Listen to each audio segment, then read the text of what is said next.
Cerebrovascular society of India ने आयोजित किया NEUROVASCON 2025 स्ट्रोक के बढ़ते मामलों को देखते हुए जागरूकता पर दिया जोर। मुंबई में रोजाना 50-60 ब्रेन स्ट्रोक के मामले सामने आते हैं, लेकिन केवल 10% मरीज ही समय पर अस्पताल इलाज के लिए पहुंचते हैं।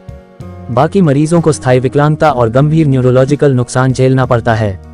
जागरूकता की कमी के कारण स्ट्रोक का इलाज समय पर नहीं होता है, लेकिन समय पर इलाज हुआ तो मरीज ठीक हो सकता है। डॉक्टर बतुक देओरा, स्ट्रोक मौत और विकलांगता का एक बड़ा कारण है। विश्व स्वास्थ्य संगठन WHO के अनुसार ये दुनिया में मौत का दूसरा सबसे बड़ा कारण है और लगभग 11% मौतें स्ट्रोक से होती हैं। कम और मध्यम आय वाले देशों में इसका असर ज्यादा देखा जाता है।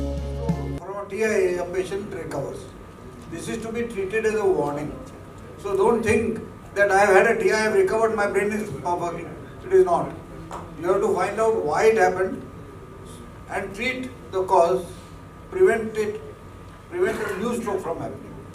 So please don't think that if you have a TIA, doctor is telling you something wrong. If you do an imaging, I didn't show you any of the images. I can show you large infarcts. There are areas of damage which you can see on an MRI.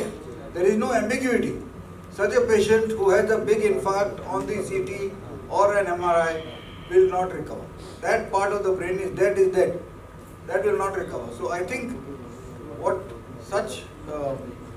shall I say, stories, they are good. I mean, he is a perfect example of how a person who is so fit can still get a cardiac stroke, can get a brain stroke.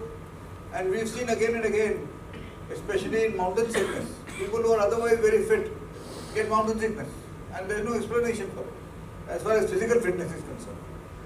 And Dr. Deora, madam, go cycling in the mountains again and again, and they can also drive.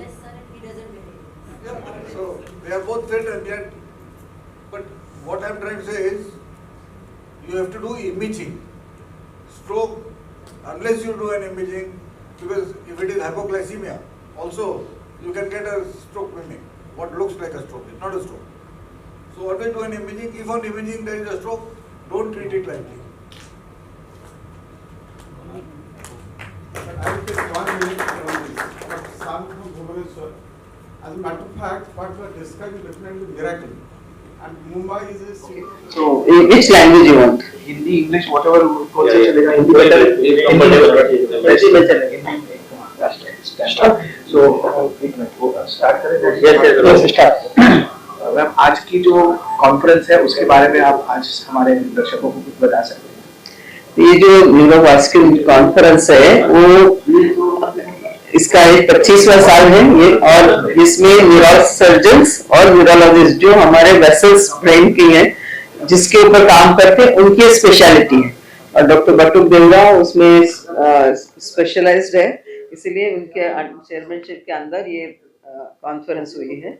I am a neurologist, but अभी हम लोग paralysis के ये देखते हैं मरीज, और उसमें जब ये जो वेसल्स में ब्लॉकेज आता है तब उनको इनके बुलाते हैं और वो ब्लॉकेज निकालते हैं। सो हमारा कंबाइंड रहता है। ये जो ब्लॉकेज है उससे आदमी को स्ट्रोक आता है, तो आप ये बता सकते हैं कि ब्लॉकेज को पहले तो प्रिवेंट कैसे करें, और अगर स्ट्रोक आता है उसके बाद क्या करें? सो जो मैंने ऑलरेडी सबसे पहले है, एक तो है प्रिवेंशन और दूसरा है स्ट्रोक आने के बाद क्या करें। तो प्रिवेंशन में तो हमारे पास 2 तरह के फैक्टर्स है, मॉडिफाइबल फैक्टर्स, जिसमें जैसे कि हाइपरटेंशन, डायबिटीज़ है, आप स्मोकिंग है, अल्कोहल है, जिसको हम ओबेसिटी है वो हम मॉडिफाई कर सकते हैं, तो वो हम कम करें, कंट्रोल में बीपी रखें, कंट्रोल में शुगर रखें। और कुछ नॉन मॉडिफाइबल होते हैं, जैसे आप उम्र बढ़ती जा रही है उसका तो हम कुछ नहीं कर सकते, कभी कभी जन्म से कोलेस्ट्रॉल की बीमारी होती है उसको हम कुछ नहीं कर सकते, तो वो जो है वो उसके लिए हम ज़्यादा करके कुछ दवाई ले सकते हैं कोलेस्ट्रॉल के लिए, मगर ज़्यादा करके मॉडिफाइबल फैक्टर्स है वो कम करें और फिजिकली एक्टिव रहे, और जो अल्कोहल स्मोकिंग वगैरह वो नहीं करें। तो उसके बाद जब पैरालिसिस होता है तो सबसे पहले आपको आजू बाजू में कौन से स्ट्रोक रेडी हॉस्पिटल, मतलब ये जो हमने गोल्डन आवर्स बताया जो 4.5 घंटे में जो होना चाहिए, वो 4.5 घंटे में आप ऐसे हॉस्पिटल में पहुँचे जहाँ पे आपके पास CT स्कैन, MRI हो, न्यूरोलॉजिस्ट या फिजिशियन जो इसमें ट्रेन हुआ हो वो हो, तो आपको तुरंत देख के कुछ ही घंटों में, जैसे हमारा एक व्हाट्सएप ग्रुप पे है जिसमें पता चल जाए पैरालिसिस का पेशेंट आया है, तो लोग फटाफट मूव होने जाते हैं। CT स्कैन में हम उनको इमरजेंसी में ले लेते हैं और फिर वो जो क्लॉट डिसॉल्विंग इंजेक्शन देते हैं। अगर उसके बाद भी पेशेंट नहीं ठीक हुआ तो फिर ये बोलेंगे आगे क्या कर सकते हैं। क्या मैं जैसे हम तब बता रहे थे इसमें प्री सिम्टम्स क्या होते हैं और प्री अगर सिम में किसी को कुछ ऐसा होता है हाँ, सो प्री सिम्टम जो मैंने बोले हैं, जो जिसको बी फास्ट जैसे निमोनिक जो यूज करते हैं, मतलब आपका फेस टेढ़ा हो सकता है या फिर आपको एक साइड हाथ और पैर लकवा मार सकते हैं, कम एक हाथ में झुनझुनाहट बहुत आ सकती है और उसके बाद बोलने में तकलीफ हो सकती है, स्लर स्पीच हो सकती है, बैलेंस जा सकता है, डबल दिखने लगता है। सो ये सब जो है कंफ्यूजन हो जाता है, मेंटली पता नहीं चलता कहाँ है, आप बैठ जाते हो, चल नहीं पा रहे हो। सो ये सब सिम्टम्स पैरालिसिस के हैं। और घर में किसी को ऐसा कुछ होता है उससे ऐसा कभी भी हुआ तो इमरजेंसी में आपको निग्लेक्ट नहीं करो। ये हो सकता है वो ट्रांजिएंट इस्केमिक अटैक हो, मगर हो सकता है वो बढ़ेगा स्टेप वाइज, थोड़ी थोड़ी देर में जैसे ब्लॉकेज बढ़ता जाता है वो कमजोरी बढ़ सकती है। तो अगर बढ़ सकती है तो फिर उसका तुरंत आपको ले जाना चाहिए। और जैसे कार्डियो में सीपीआर लोग देते हैं इसके लिए क्या करना होगा? ब्रेन में सीपीआर नहीं सर आपसे एक क्वेश्चन था कि अगर स्ट्रोक आ जाता है तो उसके बाद इमीडिएटली हॉस्पिटल का तो करना है, लेकिन हम लोग जो कॉमन मैन है वो क्या वीडियो कॉल पे डॉक्टर से कम्युनिकेट करके कुछ कर सकता है या बिल्कुल कुछ नहीं करना है, बस सीधा हॉस्पिटल ही ले जाना है? पेशेंट को स्ट्रोक आने के बाद में सीधा हॉस्पिटल ही लेके जाने का, बिकॉज हॉस्पिटल में जाने के बाद में डॉक्टर एग्जामिनेशन करने के बाद समझता है कि कौन से टाइप का स्ट्रोक है, ब्रेन में ब्लीडिंग होने की वजह से स्ट्रोक आया है कि ब्रेन में नस ब्लॉक होने की वजह से स्ट्रोक आया है।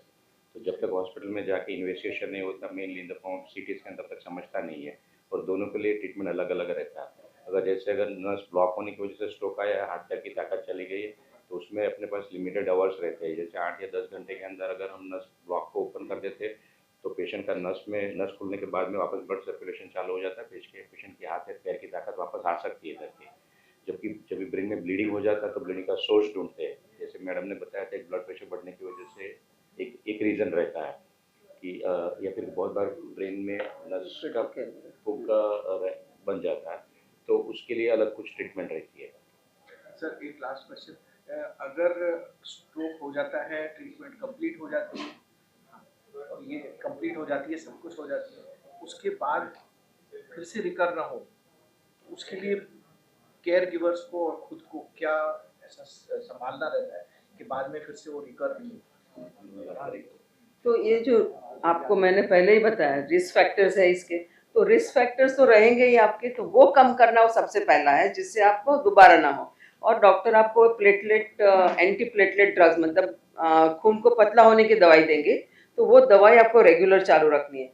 बहुत बार ऐसे होते हैं लोग 2-3 महीना चालू रखते हैं, उसके बाद कंटाल जाते हैं, बंद कर देते हैं। वो बिल्कुल नहीं करना, क्योंकि एक बार जो आपको पैरालिसिस हुआ तो दोबारा होने का चांस डेफिनेटली ज़्यादा रहता है। तो डॉक्टर की जो भी आपकी डायबिटीज़ की दवाई, आपकी ब्लड थिनर, आपका बीपी का दवाई, वो रेगुलर चालू रखो। दूसरा फिजिकल एक्टिविटी, जब जैसे अभी आपने मिस्टर अनिल को देखा कि उन्होंने कितना फिजिकल एक्टिविटी रखा।